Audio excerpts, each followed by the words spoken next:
Guys, welcome back to my channel and welcome back to a new Diwali vlog. For today's video, I was missing makeup so much, so I wanted to just glam up. And I think a lot of you are missing makeup and just missing dressing up in general. I know this festive season is different, we're not really going out, but you know what? Why not dress up for ourselves? We deserve all of the love that we show towards other people too. So today I'm going to be doing this look, which is pretty much inspired by my outfit. I love to match my outfit to my eye makeup, and you can definitely use the same technique that I'm using and switch up the colors according to whatever outfit that you want to wear, or not even for Diwali, just like that, because why not? Now I love how this look has turned out. It looks so glam, but just so, it's still pretty wearable somehow, I think, because how I've toned down the lips, it just makes it so much wearable.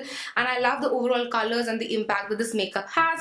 So yes, without any further ado, if you want to know how I achieved this look, then please keep on watching. Alrighty, doing things a little differently today. I'm starting with my eyes and I'm doing my eyebrows with the help of my MAC brow styler, and I'm brushing my brows through just to see where all it needs to be filled in. Starting from the bottom of my brow and then on the top, I'm going to go in the direction of the hair growth to fill into my brows, and then I'm going to brush them out once more before going in with my brow setter, which is going to be Benefit's 3D brow tones. I'm going to brush it through my brows just to make them look a little bit more natural. This is a lighter tone, so it just helps in toning down your brows. Using my NYX eyeshadow base, I'm just going to carve out my brows and also apply it all over my lid to prep them up for the upcoming eyeshadow. I really like this eyeshadow base. It's very nice. It grips onto the eyeshadow, but it doesn't make them sticky or just patchy in one place.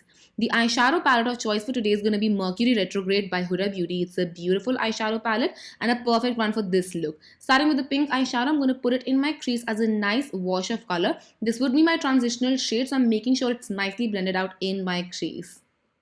Next up, I'm going to pick this darker pink purplish color and putting it in my outer corner. I am just applying this on, so I'm just placing my color before going on with my first brush and blending it out on the previous color that I've applied all over my crease. Then I'm picking up this beautiful blue shade and putting it all across my eyelid and making sure I blend it into the pinks and purples that I've applied on my outer corner. Again, a beautiful shade, and this combination was so good. Different, but so good.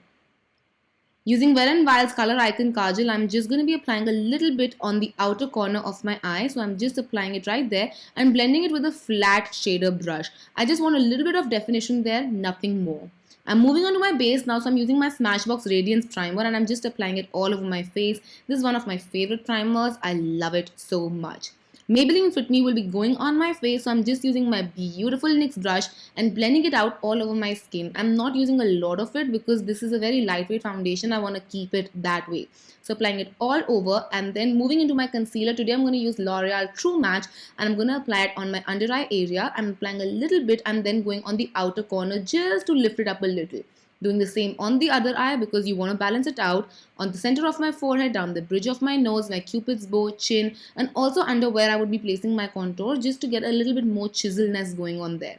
I'm starting to blend this out with the same foundation brush because I want it to be mixed into my foundation. So I would be blending out my jaw area, my chin, cupid's bow, nose and forehead with the same brush. And once I'm done with blending those out, I will be moving on to a flat brush and just blending out my under eye area very precisely. I don't want to move the concealer a lot. I want to keep that precision right there just to give my face a little bit of the lift. Using MAC Studio Fix Compact, I'm just going to set my under eye area as well as around my mouth. This would make sure that my concealer stays in place and does not move or budge along all day or all night long or whenever you're going to be wearing this look. Taking this deeper purple now, I'm going to apply it on the outer corners and I'm also going to connect it to my upper eye. And then I'm going to take my blender brush and just make sure that I blend out the harsh lines that I might have created with the help of the concealer and the powder and make everything really nice, soft and diffused. I'm also applying my kajal in my waterline because my eyes needed that little bit extra pick me up. Using Colossal Mascara by Maybelline, I'm just going to coat my upper and lower lashes just to make them nice and dark black. Using this beautiful highlight shade, I'm going to put it in my inner corners again just to open them up. Moving back to the face now, I have Hoola by Benefit and I'm just going to carve out my face. I love the brush that it has, and this is honestly guys an investment, so I would highly suggest Hoola from Benefit. I'm also warming up my other areas and perimeters of the face along with the nose before moving on to the blush, which is from Makeup Revolution, and it's a pretty pink blush, so I'm going to go very light-handed and very softly on my cheeks. For highlighter, I have this Faces Ultime Pro highlighter and I'm just going to apply it on the tops of my cheeks and make sure I blend it out towards my hairline as I go. And then I'm also going to apply it on the other high points of my face. That's going to be my nose, my cupid's bow, and also a little dust all over my forehead. I changed my lipstick a couple of times, but I finally settled down with Mehr, and I'm just applying it all over my lips to finish off this look. And yes, with that we finished this tutorial. I hope you guys enjoyed this, and if you did, then don't forget to comment and subscribe. It would mean the absolute world to me. Also, let me know what other videos you guys would like to see in the vlog, and I would love to do them for you guys. I'll see you guys tomorrow. Till then, take care. I love you all so much. Mwah. Bye.